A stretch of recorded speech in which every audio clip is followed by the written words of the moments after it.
Hello and welcome to another edition of TJ Video Game Reviews. I'm your host, TJ, and today I'm taking a look at one of the best racing games for the Nintendo 64, San Francisco Was Extreme Racing. San Francisco Was Extreme Racing is a racing game developed and published by Midway Games, though it was originally made by Atari Games for the arcades. You can play as a number of different cars going across 6 tracks and racing to the finish to become the best racer in the world. Without further ado, let's dive into Was.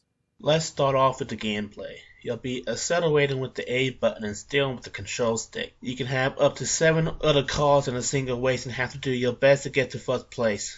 There's also a timer in every race that if it goes out to 0, you won't be able to finish the race. There are, however, checkpoints you can pass to give you more time. One thing that makes this game stands out among the sea of racing games is the crashing. There are more explosives in this game than a Michael Bay action flick. Go too fast or don't turn a corner quick enough, chances are you're going to blow up. Even the computer has a hard time not crashing from time to time.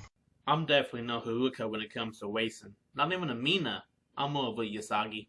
Are you referencing Sailor Moon? I love that show. Fighting evil by moonlight, winning love by daylight. Certain modes in the game contain single race, circuit, and practice. You can also make a profile to save your process and points you score from each race all under a single name. There are a couple of cars to choose from with a difficulty for each, and you can change the color and make it either an automatic or manual. I never chosen stick in my life and I'm not about to start now. There are only 6 tracks in the game overall, each with its own difficulty. You can also reverse and mirror the tracks to make them a little bit different and add an extra layer of shroudness on each track. I can't tell if they're racing legally or not because most of the tracks create the illusion except for 6, which has buses coming at you on the road. One of the more beautiful moments of the game is where you're playing the first track and you get to ride across the Golden Gate Bridge because, of course, once again we're in San Francisco. Stop cutting away to that. Circuit contains 25 races overall, and you can gain points and rank determined by when you finish in the race. Now, I'm not the best in the world at racing games, but I think I did pretty good.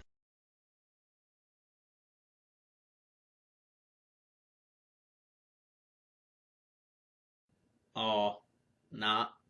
Practice mode gives you all the time in the world to run through a track and it's just you in there, so you can get a feel for the controls and try to do your best not to crash and burn during the race. It takes a little bit of the pressure off having so much time in the first place. A lot of the time you aren't focused on the timer, you're focused on the race. Then the next thing you know the timer is almost out and you need to get to a checkpoint or you're screwed. There are also shaken passages you can find in each track to give you an edge in the race. Now the second aspect I like to go over is story, but like with World Rash, this is a racing game, so there is no story. It's just a straight up racing game, and I think it serves it all the better for it not trying to attach a story to it because sometimes a racing game just needs to be a racing game. Last up are the graphics. They're pretty good for that time. You can clearly make out the buildings, the world, and the different cars on the track, and they're very clean. They aren't going to be able to compare to a game that's out now with 4K graphics, but for the system was changed at the time, the graphics hold up quite nicely. Also, let's not forget the music. What's your name? Start with a C. Start with a G. Start with a Z. Nothing nasty now. What's your name? I can't think much in the way of flaws for this game. Even when I was crashing or finishing in last place, it never got frustrating to me. It never got tedious. I never got mad. I had close calls where I thought I was going to crash, hoping I wouldn't, and I didn't. But apart from that, the game never stopped being fun to play, and that's not something I can say about a lot of games. Overall, San Francisco Was is a fun game with solid gameplay, fun racing mechanics, explosions, great music, and graphics. I can't recommend it enough. Get it. That's it for this edition of TJ Reviews. As always, don't forget to like, subscribe, share, and I'll see you next time.